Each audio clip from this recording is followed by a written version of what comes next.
Hello guys, good evening. जसं की तुम्ही बघितलंच असेल, अ, येणाऱ्या रविवारी MPSC ची पूर्वपरीक्षा आहे. सोबतच बरेचसे विद्यार्थी जे पहिल्यांदाच या परीक्षेला फेस करणार आहेत. या सर्वांचा एक खूप मोठा सध्या प्रॉब्लेम म्हणता येऊ शकतो किंवा एक खूप मोठी समस्या त्यांच्यासमोर उभा राहिलेली आपल्याला म्हणता येऊ शकते. ती म्हणजे स्ट्रेस खूप जास्त येतोय. टेन्शन्स खूप जास्त येत आहेत किंवा एन्झायटी अशा विद्यार्थ्यांची वाढलेली आहे. तो आपल्याला या सेशनमध्ये त्या स्ट्रेसला कशा पद्धतीनं मॅनेज करायचं आणि शेवटच्या आठवड्यामध्ये नेमकं काय केलं पाहिजे याची चर्चा इथं करायची आहे. So welcome you guys. जास्त वेळ तुमचा या व्हिडिओमध्ये मी घेणार नाहीये. छोटासाच व्हिडिओ आहे, पण मला वाटतं की जे वर्षभर तुम्ही करत आलेला आहात, त्याला जर या व्हिडिओमध्ये सांगितलेल्या गोष्टींची साथ मिळत असेल, तर आपल्याला पॉझिटिव्ह रिझल्ट्स नक्कीच दिसायला पाहिजेत. ठीक आहे? सो सुरुवात करूयात. सगळ्यात पहिला मेजर इश्यू जो आहे तो शेवटच्या 7 दिवसांचं व्यवस्थापन कसं करायचं आणि त्याच्यासोबतच स्ट्रेस जो सध्या आलेला आहे तुम्हा लोकांना, तो स्ट्रेस कशा पद्धतीनं मॅनेज करायचा, याची चर्चा आपल्याला करायची आहे. ठीक आहे? सगळ्यात पहिले हा स्ट्रेस येणं साहजिक आहे का? किंवा हा स्ट्रेस आला पाहिजे का? याची चर्चा करूयात. त्यानंतर हा स्ट्रेस कशामुळे येतो आणि तो आपल्या ओव्हरऑल अभ्यासाचं गणित कशा पद्धतीनं बिघडवतो, हे थोडंसं समजून घ्यायचंय. म्हणजे जर तुम्हाला याच्या मागची कारणं कळाली, तर मला वाटतं की पुढे जाऊन तुम्हाला हा स्ट्रेस चांगल्या पद्धतीनं मॅनेज तिथे करता येऊ शकतो. ठीक आहे? तर सुरुवात करूयात. कसं असतं बघा, आपण वर्षभर अभ्यास केलेला आहे. आपण वर्षभर काही ना काहीतरी गोष्टींचा अभ्यास केलेला आहे. अभ्यास केल्यामध्ये म्हणजे अभ्यासामध्ये जो काही डेटा आपण रीड केलाय किंवा जो काही डेटा आपण अंडरस्टँड करून घेतलाय, तो डेटा आपल्या मेंदूमध्ये, आपल्या ब्रेनमध्ये आपण स्टोअर करून ठेवलाय. ठीक आहे? सो मेंदूमध्ये आपलं स्टोरेज युनिट आहे, डेटा स्टोरेजचं युनिट आहे, जो संपूर्ण डेटा काय करतोय? स्टोअर करून ठेवतोय. ठीक आहे? आता ज्यावेळेस या डेटाची मला गरज आहे, त्यावेळेस आणखी एक मेंदूचाच भाग जिथं प्रोसेसिंग चालते या संपूर्ण डेटाची. ठीक आहे? हे प्रोसेसिंग युनिट पण असतं आपल्या डोक्यामध्ये. हे प्रोसेसिंग युनिट काय करतंय? हे प्रोसेसिंग युनिट जसा डेटा पाहिजे तसा डेटा रिट्रीव्ह करतं आणि मग आपल्याला त्या त्या वेळी तो डेटा तिथं प्रोव्हाइड करत असतो. ठीक आहे? तो तुम्ही काहीतरी अभ्यास केलाय, तो अभ्यास तुम्ही लक्षात ठेवलेला आहे. त्याच्यानंतर रिव्हिजन जे तुम्ही करताय किंवा ऍक्टिव्ह रिकॉल जो तुमच्या एंडनं चालू आहे, हा ऍक्टिव्ह रिकॉल फक्त हा स्टोअर केलेला डेटा मला आठवतोय का, याच्यासाठीचा हा असतो. ऍक्टिव्ह रिकॉलचा फायदा पण हा असतो की ही जी आपली प्रोसेसिंगची ताकद आहे मेंदूची, जी वाढत जाते. प्रोसेसिंगची ताकद मेंदूची कधी कमी होत नाही, ती वाढत जाते. किंवा मेंदूला प्रोसेसिंग करायची आपण ऍक्टिव्ह रिकॉल मधून सवय सुद्धा लावत असतो. हे ऑलरेडी आपलं झालेलं आहे. ठीक आहे? आता बघा प्रॉब्लेम काय होतो, ज्या वेळेस आपण मेंदूला या कामाव्यतिरिक्त इतर गोष्टींसाठी वापरायला सुरू करतो. ठीक आहे? आपण काय करतोय, आपल्या मेंदूला त्या आठवण्याच्या कामाव्यतिरिक्त इतर कोणत्या तरी गोष्टींसाठी वापरायला सुरू करतोय. जसं की आपण त्याला ओव्हर थिंकिंग मध्ये घेऊन चाललोय किंवा आपण त्याला अँझायटी मध्ये घेऊन चाललेलो आहे किंवा आपण त्याला स्ट्रेसमध्ये घेऊन चाललेलो आहे. ठीक आहे? आता ओव्हर थिंकिंग असणं साहजिक आहे. आपण मनुष्य आहोत. ठीक आहे? आपण काय देव नाहीये, आपण काय ब्रह्मदेव नाहीये. ओव्हर थिंकिंग साहजिक आहे, होणारच आहे. अँझायटी सुद्धा येणार आहे किंवा स्ट्रेस नो डाऊट येणार आहे. ओके, कारण बरचसं स्वप्नांचं ओझं घेऊन आपण अभ्यासाला सुरुवात केलेली असते आणि कुठं ना कुठंतरी हे ओझं जशी जशी पेपर जवळ येतील तसे तसे वाढत जातं. ठीक आहे? आता याच्यामुळे काय होतं बघा, ज्यावेळेस मेंदूला आठवण्याचं काम करायचंय, मेंदूची प्रोसेसिंग आठवण्यासाठी वापरायची आहे, त्याच वेळेस ओव्हर थिंकिंग असेल, अँझायटी असेल किंवा स्ट्रेस असेल, त्याच्यामुळं हळूहळू मेंदूची जी कॅपॅसिटी आहे, ही कॅपॅसिटी आठवण्याच्या ऐवजी कुठं वापरली जाते? या 3 गोष्टींवर वापरली जाते आणि छोटीशीच कॅपॅसिटी शिल्लक राहते, जी कॅपॅसिटी आपण आता डेटा आठवण्यासाठी वापरतोय. म्हणून बऱ्याचदा ज्यावेळेस तुम्ही मॉक टेस्ट सोडवता, मॉक टेस्टमध्ये या सगळ्या गोष्टींमुळं वाचलेला डेटा सुद्धा आठवत नाही. तुम्ही पेपरच्या बाहेर येता. संध्याकाळी ज्यावेळेस तो पेपर तुम्ही अनालिसिसला घेऊन बसता, त्यावेळेस तुम्हाला सगळी उत्तरं आठवतात. ठीक आहे. सो झालं काय? ऍक्च्युअल पेपरमध्ये काय झालं? तर तुम्ही मेंदू बाकीच्या गोष्टींसाठीच वापरला. त्याला दुसऱ्या गोष्टींमध्येच एंगेज करून ठेवलं आणि त्याची कॅपॅसिटी जरी वाढत जात असेल तरी त्या पॉइंट ऑफ टाइमला ठरलेली कॅपॅसिटीच आहे. आणि ती ठरलेली कॅपॅसिटी त्याचा मेजॉरिटी भाग या तुम्ही बाकीच्या गोष्टींमध्ये घालवला. स्टोरेजमधून डेटा रिट्रीव्ह करण्यासाठी कॅपॅसिटीज त्याच्याकडे शिल्लक नाही राहिली. त्याची ताकदच नाहीये, की आता तो स्टोरेजमधनं डेटा रिट्रीव्ह करून तुम्हाला सांगतोय. ठीक आहे. म्हणून बघा पेपरमध्ये उत्तर आठवत नाही. हे एक छोटंसं आपल्याला समजणारं एक्सप्लेनेशन आहे, की नेमकं काय घडतं? कशामुळे मला पेपरमध्ये उत्तरं आठवत नाहीत. ठीक आहे. सो त्याच्यामागचं हे टेक्निकल कारण आपल्याला सांगता येईल. तुम्हाला सोप्या भाषेमध्ये सांगण्याचा प्रयत्न इथं केलेला आहे. ठीक आहे. सो मग आता यातनं शहाणपण काय शिकायचं? तर यातनं शहाणपण हेच शिकायचं आहे, की मेंदूला मोकळं ठेवायचंय मला. मेंदूला काय करायचंय? मोकळं ठेवायचंय. पेपरच्या दिवशी त्याला मोकळं मला ठेवायचंय. जेवढा मेंदू माझा मोकळा असेल, जेवढा मेंदू माझा फ्रेश असेल, तेवढं जास्त मला डेटा आठवणार आहे तिथं. आणि जेवढा जास्त मला डेटा आठवणार आहे, तेवढे जास्त आपले काय सुटणार आहे तिथं? उत्तरं सुद्धा सुटणार आहेत. ठीक आहे. सो हे थोडंसं व्यवस्थित अंडरस्टँड करून घ्या. जेणेकरून पुढे ज्यावेळेस मी तुम्हाला सोल्युशन सांगायला सुरू करेल, त्यावेळेस तुम्हाला लगेचच समजायला सुरू होईल, की मी त्या पद्धतीनं सोल्युशन तुम्हाला का सांगतोय. ठीक आहे. सो सगळ्यात महत्वाची पहिली गोष्ट जी असते बघा, तर स्ट्रेस सगळ्यांनाच येणार आहे. म्हणजे असं कोणताच व्यक्ती नाहीये, जो विदाऊट स्ट्रेस जगतोय. ठीक आहे. सगळ्यांना काही ना काहीतरी गोष्टीचा स्ट्रेस तिथं 100% असतो. प्रत्येक व्यक्तीला अँक्झायटी 100% असते. म्हणजे जो पास झालाय मागच्या वर्षी, तो पुन्हा पेपरला येऊन बसत असेल. ऑलरेडी तो पास झालाय म्हणजे त्याचा अभ्यास चांगला आहे. ठीक आहे. त्याला सुद्धा स्ट्रेस असतो, की भाई मी मागच्या वर्षी रिझल्ट काढलाय आणि यावर्षी जर माझा रिझल्ट नाही आला, तर मग काय उपयोग आहे आपला पास होण्याचा? ठीक आहे. सो तो व्यक्ती सुद्धा स्ट्रेसमधून वाचलेला नाही. सो प्रत्येकाला हा स्ट्रेस असणार आहे. हां, प्रत्येकाचं स्ट्रेस मॅनेजमेंट वेगळं असतं. काही व्यक्तींचं स्ट्रेस मॅनेजमेंट चांगलं आहे, असे व्यक्ती पास होतात. ज्यांचं हे स्ट्रेस मॅनेजमेंट थोडंसं वीक आहे, त्या व्यक्तींचे रिझल्ट येत नाहीत. ठीक आहे. स्ट्रेस सगळ्यांना आहे. हां, फक्त मॅनेजमेंट वेगवेगळं असल्यामुळे आपल्याला एकतर रिझल्ट आलेले दिसतायत किंवा गेलेले आपल्याला दिसणार आहेत. ठीक आहे. आणखी एक इंटरेस्टिंग गोष्ट, स्ट्रेस आपली सुपर पॉवर सुद्धा असते. ॲक्चुअलमध्ये जर थोडासा मेंदूला स्ट्रेस असेल, तर that is our super power हे समजून घ्या. कारण स्ट्रेस आपल्याला एका पर्टिक्युलर डिरेक्शननं घेऊन जाण्याचं काम करतो. जर स्ट्रेसच नसेल, तर मनात येईल त्या सर्व गोष्टी आपण सारखं-सारखं करत बसणार आहे. ठीक आहे. मनात येईल ती गोष्ट आपण तिथं करणार आहे आणि मग त्याच्यामध्ये आपला अभ्यास बाजूला राहून जाणार. तो स्ट्रेस तुम्हाला एकदम डिरेक्शनमध्ये ठेवण्याचं काम तिथं करतो. बाकीच्या गोष्टी ज्या तुम्हाला डायव्हर्ट करू शकतात, ह्या गोष्टी स्ट्रेस रस्त्यामध्ये येऊ देत नाही.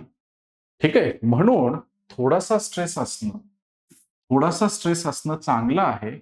कारण हा स्ट्रेस तुम्हाला तुमच्या सर्वोच्च कार्यक्षमतेपर्यंत, तुमच्या प्रॉडक्टिव्हिटीपर्यंत पोहोचवण्याचं काम करतो. ज्या व्यक्तीला स्ट्रेस नाही, तिथं निष्काळजीपणा येतो आणि ज्या व्यक्तीला अतिशय जास्त स्ट्रेस आलाय, तो पॅनिकच्या सिच्युएशनमध्ये जातो, तो गोंधळाच्या सिच्युएशनमध्ये जातो. आपल्याला स्ट्रेस मॅनेज करायचा आहे, उडवून टाकायचा नाही. हाताबाहेर गेला तरी आपले पाहिजे तसे रिझल्ट्स येणार नाहीयेत. आलाच नाही तरी पाहिजे तसे रिझल्ट्स येणार नाहीयेत. त्याला एका पर्टिक्युलर लेव्हलला आपल्याला ठेवायचं आहे. जे आपल्याला पेपर पास करण्यामध्ये मदत तिथं करणार आहे. ठीक आहे. ही गोष्ट व्यवस्थित लक्षात ठेवा. तो स्ट्रेस शत्रू नाहीये. स्ट्रेस आपल्याला डिरेक्शनला पाठवण्याचं काम करतोय. मित्र आहे. फक्त मग त्याला आपल्या मनावर ओव्हरपॉवर होऊ द्यायचं नाही. तेवढी काळजी आपल्याला तिथं नक्कीच घ्यावी लागते. ठीक आहे. सो इथपर्यंत क्लिअर. मग आता कशामुळे हा स्ट्रेस यायला सुरू होतो? ही कारणं काय आहेत? जो ओव्हरपॉवर त्या स्ट्रेसला बनवतो. जसं की बऱ्याचदा असं असतं की बघा आपले शेवटचे 1-2 आठवड्यांपर्यंत आपण अभ्यास करत आलोय, आलोय, आलोय, आलोय, आलोय आणि रिव्हिजन राहून गेले. आणि ज्यावेळेस आपण शेवटच्या 1-2 आठवड्यांमध्ये रिव्हिजनची सुरुवात करतोय, ठीक आहे? त्यावेळेस आपल्याला आपल्या अभ्यासामधले गॅप्स दिसायला सुरू होतात, की हे तर मी वाचलंय, पण मला आता आठवत नाहीये किंवा हा टॉपिक माझा वाचायचा राहूनच गेलाय. ओके. सो हे गॅप्स आयडेंटिफाय व्हायला सुरू झाले, की आपल्याला स्ट्रेस यायला तिथं सुरू होतो. म्हणून एक महत्वाची गोष्ट लक्षात काय ठेवायची असते, तर गॅप राहत असतील तर राहू द्या. फरक पडत नाहीये. कारण प्रत्येक विषयाचे 10च प्रश्न विचारले जाणार आहेत. प्रत्येक विषयाचे 10 प्रश्न विचारले जाणार आहेत. प्रत्येक विषयामध्ये आपल्याला हजारो टॉपिक्स दिसणार आहेत. मग जो टॉपिक आपल्याला आठवत नाही किंवा जो टॉपिक वाचायचा राहून गेलेला आहे, त्या टॉपिकला जर मी मोठं करत असेल शेवटच्या आठवड्यामध्ये, "नाही, नाही, नाही, मला ते वाचायचंय."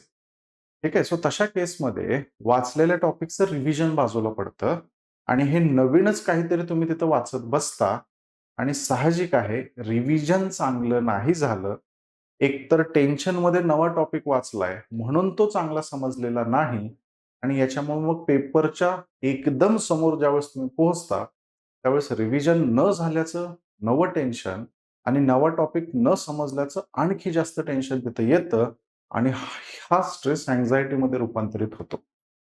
ठीक आहे. मग शेवटच्या आठवड्यामध्ये काय करणं अपेक्षित आहे? शेवटच्या आठवड्यामध्ये कोणतंही नवीन रिसोर्स हातात घ्यायचा नाही. कोणतंही नवीन पुस्तक हातामध्ये घ्यायचं नाही. कोणताही नवा टेलिग्राम चॅनल फॉलो करत बसायचं नाही. जे मागच्या वर्षभरामध्ये तुम्ही करताय, जी पुस्तकं तुम्ही ऑलरेडी वाचलेली आहेत, ज्या पुस्तकांमध्ये तुम्ही काहीतरी रंगरंगोटी केलेली आहे किंवा तुम्ही नोट्स काढलेल्या आहेत, त्यांना एकदा गो थ्रू करा. गो थ्रू करा म्हणजे काय? Active recall, active recall, active recall. मला आठवतंय का? आठवतंय का? आठवतंय का?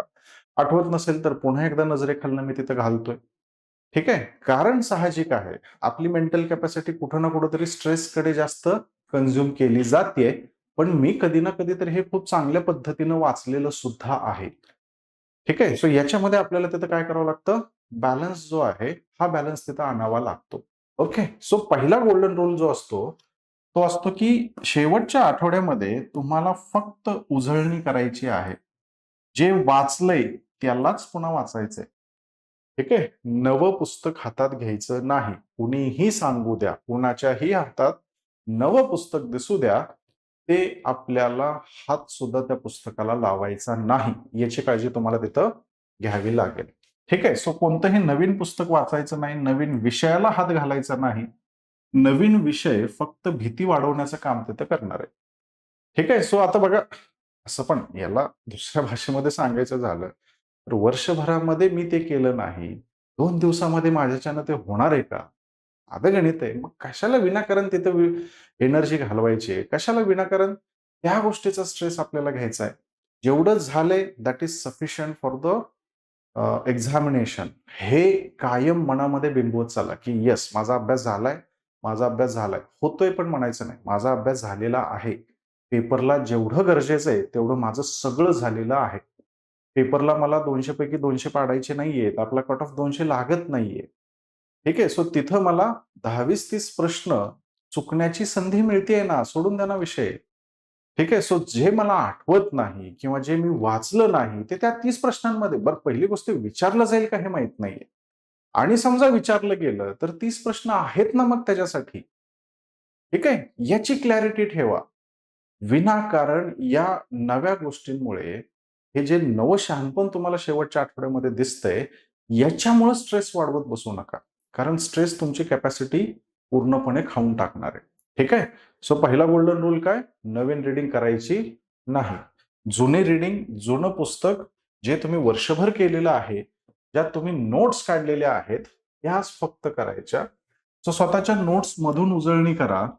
पुस्तक बंद करा, नोट्स बंद करा आणि जे काही वाचलेलं आहे, ते आठवण्याचा सराव करा. कारण पेपरमध्ये हाच सराव तुमच्या कामाला येणार आहे. मेंदूला सवय लावा आठवण्याची. 1 आठवडा त्याची प्रॅक्टिस आपल्याला करायची, की मेंदूला आठवण्याची सवय लावा. ठीक आहे. याचा अर्थ सगळाच डेटा आठवायचा नाहीये. त्याला सवय लावायची आठवायची, की बाबा असं काहीतरी प्रोसेस आहे. मी तुला काहीतरी अशा गोष्टीची डिमांड करतोय. तू तुझ्या स्टोरेजमध्ये जा. ती गोष्ट शोध कुठं तू ठेवलेली आहे आणि ती गोष्ट मला आणून दे. त्याची सवय मला मेंदूला लावायची आहे. म्हणून शेवटच्या आठवड्यामध्ये ॲक्टिव्ह रिकॉल करायचा. सारखं आठवत राहण्याचा प्रयत्न तिथं करायचा. आठवलं ठीक, नाही आठवलं ठीक. मेंदूला हळू सवय लागते. एक कौशल्य किंवा ती स्किल आहे आणि स्किल लगेचच ओंबट स्वाहा येत नाही. तुम्हाला ती प्रॅक्टिस करावी लागते. ठीक आहे. सो कंटिन्युअसली तुम्ही आठवत जर गेलात, तर 100% तुम्हाला पेपरमध्ये त्या गोष्टी आठवणार आहेत. ठीक आहे. त्याच्यानंतर सगळ्यात महत्वाचा मुद्दा, आजपर्यंत ज्या पद्धतीनं तुम्ही अभ्यास केलेला आहे, त्या पद्धतीमध्ये थोडासा बदल आता या शेवटच्या आठवड्यामध्ये करायचा आहे. पद्धती म्हणजे बदल म्हणजे काय? तर तुम्ही आता मे बी 8 तास अभ्यास करताय, 10 तास अभ्यास करताय, 12 तास अभ्यास करताय किंवा त्याच्या पुढे पण काही लोक जे आहेत ते जाण्याचा प्रयत्न तिथं करत असतात. संध्याकाळी झोप लागत नाहीये, 3 वाजताच तुम्ही काहीतरी उठून जागं होताय. ओके. असं काहीतरी घडत असेल. बऱ्याचशा विद्यार्थ्यांच्या बाबतीमध्ये हे नक्कीच घडतं सुद्धा. बरेचसे विद्यार्थी मला सांगतात सुद्धा, की "सर असं-असं व्हायला लागलंय." ठीक आहे. सो आपल्या शरीराला आता आपल्याला थोडीशी वेगळी सवय लावायची आहे. सवय सिंपल आहे. इथं तुम्ही काय करणं अपेक्षित आहे बघा. दिवसाला 2 सेक्शन्समध्ये डिव्हाईड करा. 6 ते 12, 12 ते 6. ठीक आहे. आता हे 2 सेगमेंट जे झाले, या सेगमेंटमध्ये तुम्ही 2 वेळा अभ्यासाला बसताय. म्हणजे 6 ते 12च्या वेळेमध्ये 2 तुमच्या अभ्यासाचे सेगमेंट्स राहणार आहेत आणि 12 ते 6च्या मध्ये पुन्हा तुमचे 2 अभ्यासाचे सेगमेंट्स राहणार आहेत. ठीक आहे. 2 तास, 2 तास, 2 तास, 2 तास. ओके. म्हणजे कंटिन्युअसली मी बसतोय का? नाही. मी 2 तास चांगल्या पद्धतीने ॲक्टिव्ह रिकॉल करणार आहे, रिव्हिजन करणार आहे. असं जरी केलं तर जवळपास 8 तासांच्या आसपास तुमचा अभ्यास तिथं जातोय. ठीक आहे. सो दिवसामध्ये 8 तास अभ्यास आपला होतोय आणि साहजिक आहे 6 तासांपैकी 4 तास तुम्ही अभ्यास करताय. इफेक्टिव्हली तिथं होणार आहे. मग चहा नाश्त्याचा वेळ असेल, मध्येच काहीतरी वाटलं, उठून तुम्ही लायब्ररीच्या बाहेर चाललेला आहात. सो त्याच्यासाठी 2 तास आपण हा वेळ तिथं ठेवलाय. पण 2-2 तासाचे हे सेगमेंट ठेवायचे. सकाळच्या सेशनमध्ये 2-2 तासाचे 2 सेगमेंट आणि दुपारच्या सेशनमध्ये पुन्हा 2-2 तासाचे 2 सेगमेंट. म्हणजे 6 वाजेपर्यंत 8 तास ऑलरेडी अभ्यास झालाय. ठीक आहे. संध्याकाळी 6च्या पुढे तास दीड तास ब्रेक घ्या, जेवण करा, फिरून घ्या, अजून काय करायचंय ते करा. संध्याकाळी 8 ते 9 मध्ये आणखी 1 तास अभ्यास तुम्हाला करता येतो. तो 1 तास अभ्यासाचा ठेवायचा. 9 वाजता सगळं बंद, 9 वाजता निघाले झोपायला. ठीक आहे. आता काही लोक रात्रीचा अभ्यास करतात. रात्रीचा अभ्यास करणं चुकीचं नाहीये, पण मग आता हे शेवटच्या आठवड्यात करू नका. कारण पेपर दिवसाचा आहे आपला, पेपर रात्रीचा नाहीये. आणि ज्या पद्धतीनं तुमचं ब्रेन रात्री ॲक्टिव्ह राहतं, त्या पद्धतीनं तुमचं ब्रेन दिवसा ॲक्टिव्ह असणं सुद्धा गरजेचं आहे. ठीक आहे. सो संध्याकाळी जास्तीत जास्त 10 वाजेपर्यंत झोपी जायचं. ठीक आहे. 9 वाजल्यापासून सुरुवात करा. एखाद्या व्यक्तीला लागतील 9 वाजता झोप, एखाद्याला थोडंसं इकडं-तिकडच्या अंगावर करत 10 वाजता ते झोपी जातंय. कंपल्सरी 7 ते 8 तासांची झोप पाहिजे. जेवढं मेंदूला विश्रांती मिळेल, तेवढा मेंदू जास्त ॲक्टिव्ह राहणार आहे. आता प्रॉब्लेम मोबाईलचा असतो बघा. आपण काय करतो, झोपल्या-झोपल्या मोबाईल बघू म्हणतो. त्या मोबाईलमध्ये टाईमपास करत कधी 12 वाजतात ते पण आपल्याला कळत नाही. आलेली झोप मोड झालेली असते आणि तिथून पुढे झोप पण येत नाही. ठीक आहे. सो संध्याकाळी 7 वाजता घरच्यांना कॉल केला, मोबाईल सायलेंटवर टाकला, झोपायच्या 2 तास आधी मोबाईलला पुन्हा हातच नाही लावला. ठीक आहे. 2 तास आधी तुम्हाला डिटॉक्सिफाय थोडंसं करावं लागेल. मोबाईल हे एक व्यसन आहे, त्याला थोडंसं बाजूलाच काढावं लागेल. तर झोपायच्या 2 तास आधी मोबाईलला हात लावणं बंद. त्याला ठेवून दिला कुठेतरी. हां, तुम्हाला बोलायचंय कोणाला, त्याच्या आधी बोलून घ्या. 2 तास आधी मोबाईल बाजूला ठेवून दिला. जग इकडचं तिकडं होत नाही आणि समजा जरी होत असेल, तर आपण काय डोनाल्ड ट्रम्प नाहीये. ठीक आहे, की माहीत नाही म्हणून काहीतरी वेगळं घडून गेलं. आपण तेवढे मोठे सिग्निफिकंट व्यक्ती सुद्धा नाहीये. सो होऊ शकतं मॅनेज. आजचं उद्यावर गेलं तरी सुद्धा कामं चालू शकतात तिथं. सो शेवटचे 2 तास मोबाईलला हात लावायचा नाही झोपायच्या आधी. 9 वाजता झोपण्याचा प्रयत्न करा. 9 ते सकाळी पुन्हा 5 किंवा 4 किंवा 6 वाजेपर्यंत एक चांगले तुम्हाला झोपेचा वेळ तिथं भेटतोय, हे आठवडाभर कंटिन्युअसली करत राहावा आणि तुम्हाला हे पण जाणवेल, ज्या दिवशी चांगली झोप झाली आहे ना, त्या दिवशी तुम्हाला पण फ्रेश वाटतंय. एकदम प्रचंड फ्रेश तिथं वाटतं. ठीक आहे? सो कंपल्सरी झोप कॉम्प्रोमाईज करायची नाही.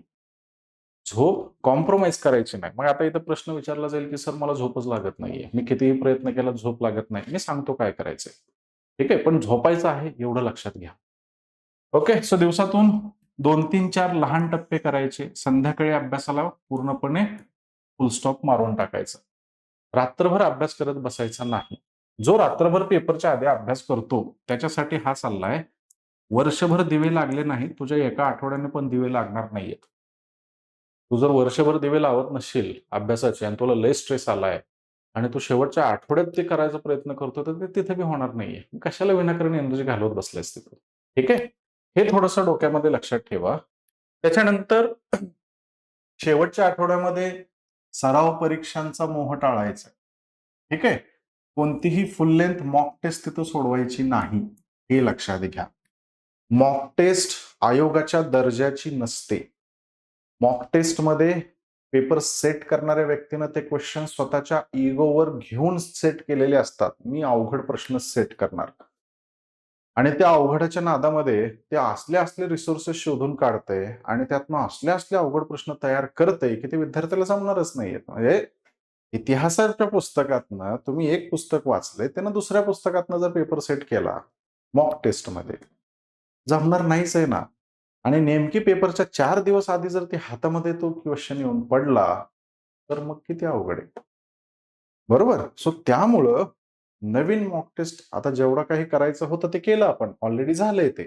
आता नव्यानं पुन्हा मॉक टेस्टकडे जायचं नाही. हां, जास्तीत जास्त तुम्ही काय करू शकता? पी-वाय-क्यू गो थ्रू करू शकता. इतिहासाचे पी-वाय-क्यू बघून घ्या का तर ते रिपीट होतायत. सायन्सचे पी-वाय-क्यू बघून घ्या का तर ते रिपीट होतायत. ठीक आहे? सो स्टॅटिक पोर्शनचे पी-वाय-क्यू तुम्ही 5-10 वर्षाच्या मागचे नक्कीच बघू शकता. मॉक टेस्टकडे जायचं नाही.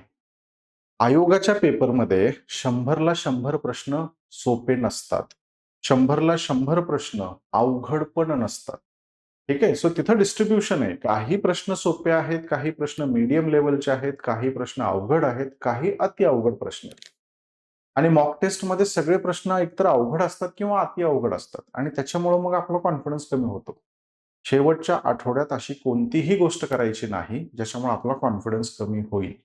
तेवढी काळजी आपल्याला तिथं घ्यायची आहे. So no mock test. ठीक आहे? त्याच्याऐवजी तुम्ही काय करू शकता, जुन्या जे पेपर तुम्ही सोडवलेले आहेत, ज्या पेपरचं तुम्ही एनालिसिस केलेलं आहे, त्याला एकदा नजरेखालनं घाला. फॅक्च्युअल डेटा जो आहे, तो फॅक्च्युअल डेटा पुन्हा आठवण्याचा तिथं प्रयत्न करा. ठीक आहे? सो हे कॉन्फिडन्सला वाढवण्याचं काम करेल. त्याच्यानंतर इन्फॉर्मेशन डिटॉक्स. शेवटचा आठवडा जो आहे तो इन्फॉर्मेशन डिटॉक्सचा आहे. जसं की मित्रांबरोबर तुम्ही चर्चा करताय, मित्र म्हणतोय, "हे मला 130 आले, मला 140 आले." ठीक आहे. टेलिग्रामवर काहीतरी तिसरंच कुणाचं तरी चाललेलं असतंय. टेलिग्रामचा ॲडमिन फुल फॉर्ममध्ये आलेला असतोय. हे करा रे, ते करा रे, बोल बच्चन तिथं पण पडतात. टेलिग्रामवर चालू असतंय. फुल हवाबाजी चालू असते सध्या.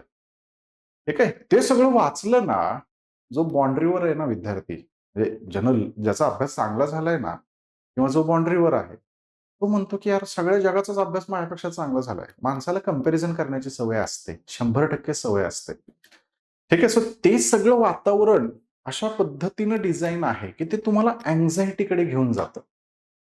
कळत नकळत म्हणजे आता तो टेलिग्रामचा जो ॲडमिन आहे तो मेसेज टाकत असताना त्याच्या डोक्यामध्ये नाही की याच्यामुळे अँक्झायटी वाढते. ठीक आहे. पण याच्यामुळे खरंच अँक्झायटी तिथं वाढते. बरोबर? मग याच्यामुळं काय होतं बघा, याच्यामुळं मग आपण आपल्याच कॅपॅसिटीज ज्या डेव्हलप केल्यात वर्षभर, त्याच्यावरच डाऊट घ्यायला सुरू करतो. आपणच आपले मोठे शत्रू तिथं बनून जातो. ठीक आहे. एक खूप चांगली मराठी म्हण आहे, "अज्ञानात सुख असतं." ठीक आहे. सो थोडंसं अज्ञान चालतं. तुम्हाला सुखासुखी आत्ता झोपवतंय ना ते अज्ञान, 100% चालतंय. कारण मला विश्रांतीची गरज आहे. वर्षभर म्हणा का मागचे 6 महिने तुम्ही भरपूर अभ्यास केलाय. पेपरच्या आधी थोडी तरी विश्रांती मी पण डिझर्व्ह करतो. माझा मेंदू पण डिझर्व्ह करतो. ठीक आहे. कारण त्याला विश्रांती शेवटी ते प्रोसेसिंग युनिट आहे. गरम होऊन ते फुटून बसेल. त्याला विश्रांती द्यावी लागेल ना आपल्याला. ते मशीन नाहीये. आणि त्याला विश्रांती मिळत असेल, त्या मसलला विश्रांती मिळत असेल, तर मसल पाहिजे त्यावेळेस जसं एक्सपेक्टेड आहे तसं काम तिथं करणार आहे. ठीक आहे. सो शेवटचा आठवडा हा इन्फॉर्मेशन डिटॉक्सचा असला पाहिजे. कोणतं तरी नवं पीडीएफ त्या टेलिग्राम ग्रुपवर त्या ऍडमिननं टाकलंय. टेलिग्राम ग्रुपवर काहीतरी नव्या अफवा सुरू होतात किंवा मला मॉक टेस्टमध्ये 130 मार्क आले, असल्या काहीतरी गप्पा तिथं चालू होतात. ठीक आहे. म्हणजे असतं बघा, मी बऱ्याचदा बघतो टेलिग्राम ग्रुपवर, एवढीच पीडीएफ वाचून जा, सगळे करंट अफेअर्स तर विचारले जाणार आहे. एवढंच करंट अफेअर्स करून जावा किंवा एवढ्याच पीडीएफ मधलं एवढंच इतिहासाचा डेटा वाचून जावा, तेवढंच पेपरमध्ये येणार आहे. बघा ना तुम्ही आता. ठीक आहे. नाही येत. आलं तर 2-4 गोष्टी येणारच आहेत ना. ठीक आहे. आलं आणि त्या केल्यात ना मी. मला पुन्हा ते वाचायची काय गरज आहे? जाऊ दे, सोडून द्या. कधी-कधी अज्ञानच चूक असतं. ठीक आहे. स्वतःच्या कॅपॅसिटीजवर, स्वतःच्या अभ्यासावर विश्वास ठेवा. हे स्ट्रेस वाढवण्याचं काम करतायत. या गोष्टी ज्या आहेत त्या स्ट्रेस वाढवण्याचं काम करतायत. म्हणून इन्फॉर्मेशन डिटॉक्स, माहितीचा उपवास पाहिजे इथे. शेवटच्या आठवड्यामध्ये. शेवटच्या आठवड्यामध्ये माहितीचा उपवास 100% पाहिजे. ते जर तुम्ही करत असाल तर शांत झोपणार आहात. ते जर तुम्ही करत असाल तर पेपरमध्ये फायदा तुम्हाला होणार आहे. आणि बघा, झोपेशी कसलीच तडजोड करायची नाही. उदाहरण द्यायचं झालं, एखाद्या व्यक्तीनं 60% अभ्यास केलाय, मात्र 100% झोप घेतलीये. त्याला लय मार्क पडतात. एखाद्या व्यक्तीनं 100% अभ्यास केलाय, झोपच घेतली नाही, त्याचा कार्यक्रम झालेला दिसून येतो. त्या व्यक्तीचा गोंधळ पण उडणार आहे आणि त्या व्यक्ती सिली मिस्टेक्सकडे सुद्धा जाणार आहेत. ठीक आहे. सो झोप कंपल्सरी, नो कॉम्प्रोमाइज देअर. त्याची काळजी तुम्हाला तिथे घ्यावीच लागेल. ठीक आहे. त्याच्यानंतर मग आता समजा स्ट्रेस येत असेल, जसं की आपण लेक्चरची सुरुवात तिथूनच केली होती. मग आता स्ट्रेसवर काम कसं करायचं? सगळ्यात सोपा मार्ग काय माहितीये का? स्ट्रेस येतोय कधी? तुम्ही लायब्ररीमध्ये बसलेला आहात, चेअरवर तुम्ही कुठेतरी बसलायत किंवा बेडवर तुम्ही पडलेला आहात समजा रूमच्या. आणि तिथं मग आपली थॉट प्रोसेस चालू झाली, की काय होईल, कसं होईल, कॅल्क्युलेशन्स, मेरा इंतकाम देखीगे असेल किंवा घरच्यांच्या स्वप्नांचं ओझं तुमच्यावर असेल. 1000 गोष्टी त्याच्यामध्ये असतात. चुकीच्या आहेत, बरोबर आहेत, ते मी इथं बोलत नाहीये. पण या सगळ्या गोष्टी, विचार तुमच्या मनामध्ये यायला सुरू तिथं 100% होतो. जाणवलं ना मला, की मी अभ्यास सोडून या गोष्टींचा जास्त विचार करतोय. पहिले त्या वातावरणातनं स्वतःला बाहेर काढा. लायब्ररीत बसलोय, मला विचार यायला सुरू झाले, की यार कसं होणार? पेपर मला सोपा जाईल का? अवघड जाईल का? म्हणजे अभ्यास जर तुम्ही आठवण्याचा जर काही प्रयत्न करत नाहीये. तुम्ही डेटा आठवत नाहीये, मात्र हे विचार तुमच्या डोक्यात जर चालू असतील ना, तर पहिलं त्या ॲटमॉस्फिअरमधनं स्वतःला बाजूला काढा, बाहेर काढा. पटकन लायब्ररीच्या बाहेर निघून जायचं. पटकन रूमच्या बाहेर निघून निघून जायचं. आणि बाहेर जाऊन एकटंच कुठेतरी आपलं बोंबलत फिरून यायचं. चक्कर मारून यायची. ठीक आहे. थोडंसं स्पीड वॉकिंग किंवा पेस वॉकिंग त्याला म्हटलं जातं बघा. ते करायचं. किंवा ग्राउंडवर निघून जावं. एक 15-20 मिनिटं राग जेवढं काही फ्रस्ट्रेशन आहे तेवढं त्या तुमच्या ट्रॅकवर काढा. 400 मीटरचा राउंड एक फुल स्पीडनं मारून या. धाप लागू द्या. ठीक आहे. माइंड रिसेट होतो. याच्यामुळं काय होतोय? माइंड रिसेट होतोय. तो पुन्हा तिकडे त्या जुन्या विचारांकडे जाणार नाही. तुम्हालाही फ्रेश वाटायला सुरू होतं. ठीक आहे. सो सगळ्यात पहिले त्या ॲटमॉस्फिअरमधनं मला बाजूला काढलेलं आहे. बाजूला काढून मी ग्राउंडकडे चाललोय किंवा मी लेट्स से इथंच कुठेतरी वेगानं चालतोय, पळतोय, काहीतरी करतोय. ओके. माइंड रिसेट झालं, बॉडी रिसेट झाली. मोठमोठाले श्वास घ्या. म्हणजे असं असतं बघा. मोठा श्वास घ्यायचा 1, 2, 3, 4 म्हणायचं. श्वास सोडून द्यायचा 1, 2, 3, 4 म्हणायचं. श्वास सोडल्यानंतर 1, 2, 3, 4 म्हणायचं आणि पुन्हा म्हणजे श्वास घेतला, थांबलात, श्वास सोडलात, पुन्हा थांबलात, पुन्हा श्वास घेतला, पुन्हा थांबलात. ठीक आहे. हे प्रूव्हन टेक्निक्स आहेत. या तुमच्या अँक्झायटीला कमी करायला सुरू करतात. आणि अँक्झायटी कमी झाली की मेंदू पुन्हा जागेवर येतो. म्हणजे त्याच्यावरची जी मेंटल स्ट्रेस वाढायला सुरू झालता, जो पहिल्यांदा आपण बघितलं. ती कॅपॅसिटी रिकामी झाली, ती पुन्हा आठवायला सुरू करते. ठीक आहे. सो या काही टेक्निक्स आहेत. ट्रायल टेस्टेड टेक्निक्स आहेत. बिनधास्त वापरा. तुम्हालाच फायदा दिसायला सुरू होईल बघा. ठीक आहे. सो चाला. शक्य झालं तर चाला. सकाळचं कोवळं ऊन घ्या. ओके. फ्रेश वाटेल तुमचं तुम्हाला. वेळेवर आणि थोडासा पोटाला आधार देणारा हलका आहार घ्या. काहीतरी मस्तपैकी झांगी-पिंगी खात बसू नका. ओके. सगळ्या गोष्टी जुळून येतात. पेपर पास व्हायचा असेल तर सगळ्या गोष्टी जुळवून आणाव्या लागतात. हलकं-फुलकं खायचं. पचायला हलकं असेल ते खायचं. ठीक आहे. आणि सगळ्यात महत्त्वाचं, कॅफीनवर नियंत्रण ठेवा. लोकांना बघा चहा, कॉफी पिण्याची सवय असते. चहा, कॉफी पिल्यानंतर जशी अँक्झायटी बॉडीला रिस्पॉन्ड करायला लावत असते, तशीच आपली बॉडी तिथे रिस्पॉन्ड करत असते चहा, कॉफीमुळे. ठीक आहे. सो हात असा तुम्ही बारीक जर बघितलं असेल ना, भरपूर चहा प्या, तुमचा हात असा कापायला सुरू झालेला दिसेल तुम्हाला. तो कंट्रोलमध्ये आणा. कॅफीन कंट्रोलमध्ये आता कोल्ड ड्रिंक्स प्यायचे नाहीयेत. चहा थोडासा कमी प्या, पाणी प्या, भरपूर पाणी प्या, पोट भरेपर्यंत पाणी प्या, चालतंय. ठीक आहे. सो ह्या काही 2-4 गोष्टी आहेत, या तुम्हाला तिथं नक्कीच करता येऊ शकतात. त्याच्यानंतर सगळ्यात पुढची महत्त्वाची गोष्ट जी आहे ना, परीक्षेच्या सकाळी मेंदूला एकही नवीन निर्णय घ्यायला लावू नका. इरिटेट व्हायला सुरू करतो. मेंदूला म्हणजे तुम्ही जर टेन्शनमध्ये असाल, हे हे घरामध्ये तुम्ही ऑब्झर्व्ह केलं असेल बघा. मी तर रोजच करतोय. आपण काहीतरी स्ट्रेसमध्ये आहे. घरचे मला फोन करतायत किंवा मी घरच्यांसमोर जाऊन बसलोय आणि घरचे मला कोणतातरी एखादा डिसिजन घ्यायला लावतात. डिसिजन बाजूला राहिला. माझी चिडचिड चालू होते. स्ट्रेस यायला सुरू होतो. ठीक आहे. कारण मेंदू म्हणतो, "अरे ऑलरेडी मी कशात तरी अडकलेलो आहे. माझी सगळी मेंटल कॅपॅसिटी तिथं अडकलेली आहे आणि तू मला अजून एका नव्या निर्णयाचं बर्डन का टाकतोय?" ठीक आहे. मग ते इरिटेशन घेऊन पेपरमध्ये आपण जातो. मेंदू ऑलरेडी इरिटेट आहे. तो आपल्या मनासारखं काम तिथे करत नाही. ठीक आहे. सो पेपरच्या दिवशी सगळ्या गोष्टी मेकॅनिकल पाहिजेत. ऑलरेडी सेट मेकॅनिकल गोष्टी पाहिजेत. त्याला डिसिजनला तिथं भाग भाग पाडायचं नाही. त्याचं काम पेपरच्या दिवशी फक्त डेटा आठवायचा आहे. त्यानं डिसिजन कोणतेच घ्यायचे नाहीत त्या दिवशी. ठीक आहे. सो परीक्षेच्या आदल्या दिवशी परीक्षेचं केंद्र कुठं आहे? प्रवास मार्ग माझा काय आहे? मी गाडीवर चाललोय, घोड्यावर चाललोय, रिक्षानं चाललोय. हे सगळं 5 मिनिटं लागतात विचार करायला. तिथं आहे तर मी कसा जाणार आहे, काय जाणार आहे? सगळ्या सिस्टम ज्या आहेत त्या प्रॉपर सेट करून ठेवायच्या. पेपरवर लिहून काढायची गरज नाहीये. पण सिस्टम ज्या आहेत त्या सगळ्या प्रॉपरली सेट करून तिथं ठेवायच्या, की येस सकाळी मी 6 वाजता 5 वाजता काहीतरी उठेल, फ्रेश होईल, एवढ्या वेळात मी फ्रेश होईल, असं-असं करेल, नाश्ता करेल किंवा तिथं जाऊन नाश्ता करेल, जे काही तुमचं असेल आणि मी या माध्यमातून तिथं पोहोचेल. स्वतःची गाडी आहे, कार आहे, मित्राला घेऊन चाललोय किंवा एसटीनं जाणार आहे, पी-एम-टीनं जाणार आहे, मेट्रोनं जाणार आहे, सगळं सेट करून ठेवा. तो विचार आजच करून ठेवा. सेट पाहिजे. मेंदूला नवीन विचार करायला भाग नाही पाडला पाहिजे. त्याला सांगायचं, हे इन्स्ट्रक्शन्स आहेत, हे इन्स्ट्रक्शन्स फॉलो कर. संपला विषय. ठीक आहे. सोबतच हॉल तिकीट घेतलंय का? तुमचं आयडीचं झेरॉक्स आणि आयडी तुमच्याकडे आहे का? लागणारा काळा पेन तुम्ही काढून घेतलेला आहे का? सगळ्याची तयारी करा. पेपरच्या दिवशी काहीही करत बसायचं नाही तसलं. सगळं बॅगमध्ये टाकून ठेवून दिलं. उद्याचा घालायचा ड्रेस मस्तपैकी इस्त्री-बिस्त्री आणि चांगला ड्रेस घालून जावा. चांगले कपडे अंगावर असतील, आपल्याला फ्रेश वाटतं. ठीक आहे. सो चांगले कपडे घाला. याचा अर्थ नवे घाला म्हणत नाहीये मी. चांगले आहेत तेच धुतले, इस्त्री-बिस्त्री करून ठेवले, झँकी-पँकी चकाचक अधिकाऱ्यासारखं पेपरला तिथं निघाले. ओके. आदल्याच दिवशी बॅग भरून ठेवली. बॅगमध्ये सगळ्या गोष्टी ज्या मला पाहिजेत, जसं की पाण्याची बॉटल असेल किंवा उद्या दुपारच्या जेवणामध्ये मला काय फळं-बिळं खायची असतील, ती फळं घेतली, बिस्किटं घेतली, चॉकलेटं घेतली, जे काही तुम्हाला खावं वाटतं ते खावा. ते सगळं त्या बॅगमध्ये भरून ठेवलं. हॉल तिकीट आहे, 2-4 एक्स्ट्राच्या झेरॉक्स आहेत, आयडी कार्ड त्या ह्याच्यामध्ये गेलेलं आहे. सगळं बॅग आणि ड्रेस म्हणजे ही माझी पण सवय आहे. दुसऱ्या दिवशी जर काय करायचं असेल, तर संध्याकाळी झोपायच्या आधी ह्या सगळ्या गोष्टी मी सेट करून ठेवतो. सकाळी उठल्यावर विनाकारण डोक्याला हे कुठे, ते कुठे शोधाशोधी करायमध्ये अडकवायचं नाही. ठीक आहे? याच्यामुळे दुसऱ्या दिवशी सकाळपासून स्ट्रेस येत नाही.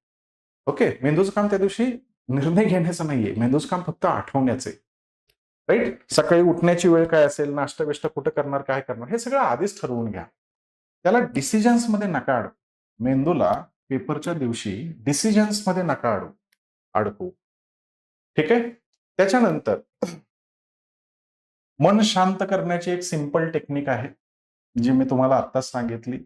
4 सेकंद श्वास मोठ्यानं घ्यायचा, 4 सेकंद त्याला रोखून धरायचं, 4 सेकंद सोडायचा आणि पुन्हा 4 सेकंद नवा श्वास तिथं घ्यायचा नाही. थांबले, सोडला, पुन्हा थांबले, पुन्हा घेतला. याच्यामुळं आपल्या बॉडीतले स्ट्रेस हार्मोन्स कमी होतात. हे झोपण्याच्या आधी, झोपताना करायचं. म्हणजे लवकर झोप लागते. हे पेपरमध्ये स्ट्रेस आल्यानंतर सुद्धा करायचं. म्हणजे तुमचा स्ट्रेस तिथं कमी होतो. ठीक आहे? ही टेक्निक फॉलो करा. झकास लय भारी टेक्निक आहे. यू-पी-एस-सीच्या इंटरव्ह्यूच्या वेळेस मला कामाला आली ती. इंटरव्ह्यूच्या वेळेस बाहेर बसवलं जातं. अ, आत जाण्याच्या आधी आणि तिथं बरेच विचार डोक्यामध्ये येतात, काय होईल, कसं होईल? श्वासावर फक्त आपण तिथं जर हे केलं, म्हणजे आपलं मेंदू जो विचार करतो त्याला श्वासांवर आणून बसवलं ना, पण स्टेबल होतं. ठीक आहे. वाटती खूप साधी टेक्निक आहे, पण जगातली सगळ्यात प्रचंड पॉवरफुल टेक्निक आहे ही. तुम्हाला स्टेबल करण्याची. एक्सपेरिमेंट करून बघा. 5 मिनिटं सुद्धा लागत नाहीत. लगेचच लक्षात येईल तुम्हाला. ठीक आहे. त्याच्यानंतर पेपर हॉलमध्ये तुम्ही एंटर केलं. पेपर हॉलमध्ये सगळ्यात महत्वाची गोष्ट, आता पेपर हॉलमध्ये कसं असतं बघा, आपल्याला काळ्या पेननं रंगवायचंय. ओके, काळा पेन त्यामुळे सोबत पाहिजे. निळा घेऊन गेला तिथं काळा म्हटलं की झालं. काळं निळं होऊन बसतं, आपला कार्यक्रम तिथं होऊन बसतो. स्ट्रेस येईल अशी कोणतीच गोष्ट करायची नाही. बरं, पेपरमध्ये कुठेतरी पेपर अँसर शीट हातामध्ये येणार आहे. अँसर शीटवर तुम्ही तुमचा रोल नंबर टाकणार आहे. त्याच्यानंतर पेपरचा नंबर तुम्ही तिथं टाकणार आहे. सेट कोणता आहे तो तिथं टाकणार आहे. ठीक आहे, थोडं काम आहे ना, पेपर चालू होण्याच्या आधी थोडंसं काम आहे. काहीही कळत नसेल, शेजाऱ्याला विचारायचं, नाहीतर एक्झामिनरला विचारायचं, की मला हे सांग नेमकं काय? ठीक आहे. मी माझं डोकं तिथं लावणार नाहीये. तू जसं म्हणशील तसं मी करतोय. ओके. सो इथं काय होतं बघा, याच्यामुळं जो सिली मिस्टेक्सचा पार्ट आहे, पेपरच्या सुरुवातीचा, जो नंतर पेपरमध्ये कॅरी होणार आहे. जर सिली मिस्टेक तिथं झाली, सेट चुकला, गोल चुकला, तर ते बॅक ऑफ द माइंड कुठेतरी चालू राहतं आणि तो सगळ्या पेपरला तुमच्या इम्पॅक्ट तिथं पाडतो. सो बिनधास्त एक्झामिनरला विचारा, "सर मला समजत नाहीये, काय करू? काय टाकू?" तुम्ही थांबा, मी तुमच्या समोर भरतो. बरोबर? त्यांना माहित आहे ना, त्यांना त्या गोष्टीचं ट्रेनिंग तिथं दिलेलं आहे. त्यांचं काम पण तेच आहे, की तुम्हाला या गोष्टी सगळ्या समजावून सांगणं. राइट? सो हे सगळं मदतीनं करा. घ्या त्यांची मदत, काही फरक पडत नाही. राइट? सिली मिस्टेक नाही झाल्या पाहिजे. तेवढी काळजी आपल्याला तिथं घ्यायची. पेपर हातामध्ये आला, पहिला प्रश्न तुम्ही वाचला. 2 गोष्टी, उत्तर येतंय किंवा उत्तर येत नाही. उत्तर आलं नाही, की पोरं ब्लँक होतात. अरे एवढा अभ्यास केलाय आणि मला पहिल्याच प्रश्नाचं उत्तर येत नाही. अजून 99 ला जायचंय. फरक पडत नाही. ठीक आहे. मेंदूला त्या सेटअपमध्ये जाण्यासाठी थोडासा वेळ द्या की. आणि मेंदूला त्या सेटअपमध्ये घुसण्यासाठी डेटा रिट्रीव्ह, रिकॉल करण्या सेटअपमध्ये घुसण्यासाठी त्याला 5-10 मिनिटं टाईम, म्हणजे भट्टी गरम व्हायला 5-10 मिनिटं वेळ लागतोय का नाही? मग जाऊ द्या ना पहिली 10 मिनिटं. 100च प्रश्न 2 तासात सोडवायचे आहेत ना राज्यसेवेचे. मग का लोड घ्यायचा आहे? 100 प्रश्न 2 तासात सोडवायचे आहेत. तुम्ही अक्षरशः, म्हणजे माझा एक्सपिरियन्स असा आहे, की बऱ्याच विद्यार्थ्यांचा पेपर 1.5 तासात संपून जातो. अर्धा तास निवांत जनता बसलेली असते. काही लोकं झोपलेले पण असतात पेपरमध्ये. एवढा वेळ असेल तर काय, ठीक आहे, नाही आठवलं, आत्ता नाही आठवत आहे याचा अर्थ आठवणारच नाही असं कोणी सांगितलंय? आठवेल. ठीक आहे. करंटचे प्रश्न पहिल्यांदा येतात. सी सेट असेल, डी सेट असेल, त्याच्यामध्ये करंटचे प्रश्न पहिल्यांदा असतात. ओके. कुठं ना कुठेतरी तो करंटचा प्रश्न तुम्हाला एकदम ऑफ ट्रॅकला घेऊन जातो. माझ्या बाबतीत सुद्धा झालंय. 15च्या 15 प्रश्न करंटचे येतच नाहीत. विचार करा स्ट्रेस किती आला असेल. पण नाही घ्यायचा. हां, ठीक आहे, मला थोड्या वेळाने आठवणार आहे. आणि मला जर जमत नसेल तर ते हसत कोणाच्या बापाला जमणार नाहीये. मग तिथं काय लोड घ्यायची गरज आहे? पेपर आपला 100 क्वेश्चनचा नाहीच आहे. पेपर 85 क्वेश्चनचा आहे. 85 म्हणजे क्वेशन नंबर 16 पासून माझा पेपर चालू होणार आहे. माझा नाही, अख्ख्या जगाचा 16 पासून चालू होणार आहे. ठीक आहे? सो मग ह्यांना सोडून दिलं बाजूला. आठवेल त्यावेळेस आठवेल, नाही आठवलं ठीक आहे. सगळ्यांनाच जमत नाहीये. काय लोड घ्यायची गरज आहे? ओके. सो पहिला प्रश्न नाही जमला, दुसरा प्रश्न नाही जमला, तिसरा नाही जमला, सोडून द्या. पुढे चला. थोड्या वेळानं आठवतं. मेंदू जरा सेट झाला. मेंदूलाच त्या गोष्टी आठवतात. ठीक आहे. हे तुम्ही मॉक टेस्टमध्ये सुद्धा ऑब्झर्व्ह केलेलं असेल. मग लोड घ्यायची काय गरज आहे? ओके. सो इथं गडबड करतात बघा विद्यार्थी. इथं थोडेसे घाबरल्यासारखं ते करतात आणि येणारा प्रश्न हातातनं घालवून देतात. ब्लँक होणं नैसर्गिक गोष्ट असते. परीक्षाच्या काही पहिल्या प्रश्नांवरनं संपूर्ण पेपरचा अंदाज बांधू नका. सुरुवातीला ब्लँक होणं अत्यंत नैसर्गिक आहे. लोड घ्यायचा नाही त्या गोष्टीचा.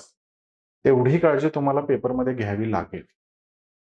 कठीण प्रश्न जर आला, सोडला, पुढे निघालो. ठीक आहे. एका प्रश्नाला जास्त अडकून पडायचं नाही. ओके. आणि तुम्ही ज्या पद्धतीने ठरवले, की मी ह्या सब्जेक्टच्या आधी सोडवेल, मग पुढच्या सब्जेक्टचे, मग पुढच्या सब्जेक्टचे. ते जे काही तुमची स्ट्रॅटेजी आत्तापर्यंत तुमच्या मॉक टेस्टवरनं डेव्हलप झालेली आहे, तसं तुम्ही तिथं केलं तरी सुद्धा चालतंय. तेच करा. राइट. फक्त इथं इमोशन्सला जास्त स्ट्रॉंग करू नका. पेपरमध्ये इमोशन्सला जास्त स्ट्रॉंग करू नका. इमोशन म्हणजे काय? आता माझं काय होईल? हा प्रश्न पेपरमध्ये पडला नाही पाहिजे आणि पडायला सुरू झाला, एवढंच करा. फरक पडेल बघा तुम्ही. ठीक आहे? हां, असं दुसरं करता काय येणार आहे तिथं? उठून तर जाता येत नाही कुठं. ठीक आहे, बाहेर कुठेतरी झालं बोंबलत फिरून आलो, मित्राला काहीतरी बोललो. करायला काही शिल्लक नाही. मग घ्या ना मोठे श्वास. सोडा, घ्या, सोडा, घ्या, सोडा, घ्या, सोडा. जाऊ द्या 5 मिनिटं त्याच्यामध्ये. फरक पडत नाही. आपल्याकडे भरपूर वेळ आहे. राइट? पण तुम्ही शांत होताय. तुमचा हा इमोशनचा आस्पेक्ट बाजूला जातोय. नव्या एनर्जीने तुम्ही पुढच्या क्वेशनला तिथं टच करताय आणि बघा उत्तर तुम्ही 100% काढणार आहे. ठीक आहे? सो एवढं जरी तुम्ही केलं, तर तिथं काम होऊ शकतं. पेपर सोडवताना पॅनिक जर आलं, पॅनिक जर तुम्हाला वाटत असेल, धडधड वाढतीये, घामबिम यायला सुरू झाला, पेन बाजूला ठेवायचा, डोळे बंद करायचे, 20 सेकंद संथ गतीनं श्वास घ्यायचा, सोडायचा, घ्यायचा, सोडायचा. मेंदू येतो जागेवर आणि मेंदू जागेवर आला की तो प्रश्न सोडून द्यायचा, पुढच्या प्रश्नाला जायचं. ठीक आहे. 20 सेकंद वाया गेल्याने पेपर बुडत नाही, हाताबाहेर जात नाही. पण तुम्ही ही गोंधळलेली परिस्थिती शेवटपर्यंत जर कॅरी आउट करत असाल, तर 100% पेपर हातातनं गेला. ठीक आहे. सो ते जायचंच नाही. पॅनिक झालं होतं माणूस. पॅनिक झालं तरी टेक्निक आहे ना. सोल्युशन आहे तुमच्या पुढं. मोठे श्वास घेतले, मोठे श्वास घेतले, मोठे श्वास घेतले.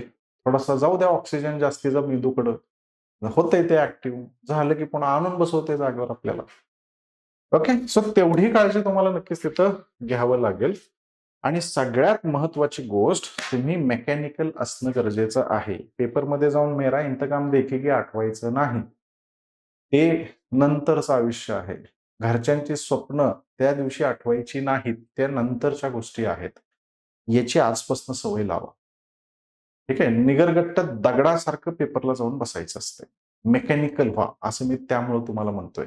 दगड पाहिजे तुम्ही त्या दिवशी, दगड. घाम फुटला नाही पाहिजे आपल्याला. कुणाला काय म्हणायचं ते म्हणू द्या. कुणाला काय वाटायचं ते वाटू द्या. घरच्यांबरोबर वाटतंय ना तुम्हाला फोन करून स्ट्रेस येतोय, त्या दिवशी फोन बी करू नका घरच्यांना. पेपर झाल्यावर बोला काय बोलायचं ते.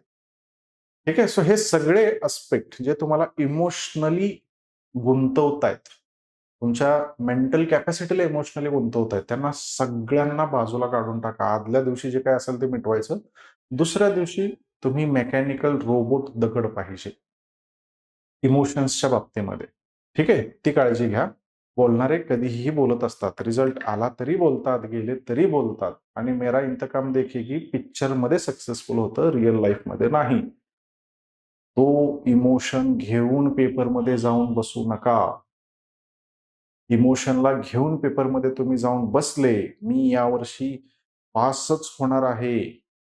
असलं इमोशन तसं नाही. तुम्ही दगड आहे. बघून घेईल पुढच्या पुढे काय होईल ते होईल. ठीक आहे. मला कोणी काय म्हणेल का? घरचे काय म्हणतील का? किती वर्ष मी अजून अभ्यास करू?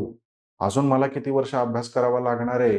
पहिल्या अटेम्प्टमध्ये मला पोस्ट काढायची आहे. हे असले सगळे इमोशन्स जर तुम्ही पेपरला कॅरी आउट करून गेले ना, नाही येत रिझल्ट. ठीक आहे. हा माझा पर्सनल एक्सपिरियन्स सुद्धा तुम्हाला सांगतो. ज्या वर्षी मी असं काहीतरी ठरवून तिथं जातोय ना, त्या वर्षी डाउन झालेत रिझल्ट आणि दगडासारखं ज्या वर्षी जाऊन बसलोय त्या वर्षी रिझल्ट आलेले आहेत. ठीक आहे. सो तुमचं आयुष्य तुमचं तुम्ही बघा काय करायचंय ते. बाकीच्यांनी सांगितले म्हणून कुठे करत बसायचे नाहीत. ओके. सो फायनली स्वतःच्या नोट्सवर विश्वास ठेवा, झोप चांगली घ्या, वर्षभर केलेल्या कष्टावर विश्वास ठेवा. वर्षभर केलेल्या कष्टावर तिथं तुमचा विश्वास असला पाहिजे. एवढे जरी तुम्ही फॉलो केलं, तरी मला वाटतं की होईल. पॉझिटिव्ह काहीतरी चांगलं 100% तिथं निघेल. ओके. जास्त वेळ तुमचा मी घेत नाही. ऑलरेडी भरपूर वेळ इथं घेतलेला आहे. आय होप हे जे काही पॉइंटर्स मी तुम्हाला सांगितलेत, हे पॉइंटर्स तुम्हाला तुमच्या येणाऱ्या आठवड्यामध्ये कामाला तिथं येतील. जर काही प्रश्न वाटत असेल, तर नक्की मला येऊन भेटा. ज्ञानदीप अकॅडमीमध्ये मी असतो. एफसी ऑफिस एफसी रोडचं जे ऑफिस आहे, तिथं मी कायम बसलेला असतो. पर्सनल येऊन भेटा. नंबर्स तुमच्याकडे आहेत. तुम्ही तिथं मला कॉलही करू शकता. ठीक आहे. सल्ला घ्या, मदत घ्या. आपण सुपरमॅन नाही. याची काळजी तिथे घ्या. आपण सुपर हिरो नाही, आपण सुपरमॅन नाहीये. आपण साधे मनुष्य आहोत. ठीक आहे. सो साध्या मनुष्याला गरज लागते मदतीची. बिनधास्त मदतीची गरज घ्या. काही फरक पडत नाही. Okay. At the end of day result येण्याशी मतलब आपला तिथं असला पाहिजे. कसंही तो रिझल्ट आपल्याला काढायचा आहे.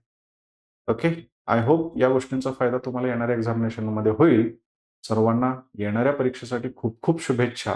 सर्वांचे चांगले रिझल्ट तिथे यावो अशी माझी पण इच्छा आहे. एवढं बोलतो आणि थांबतो. धन्यवाद.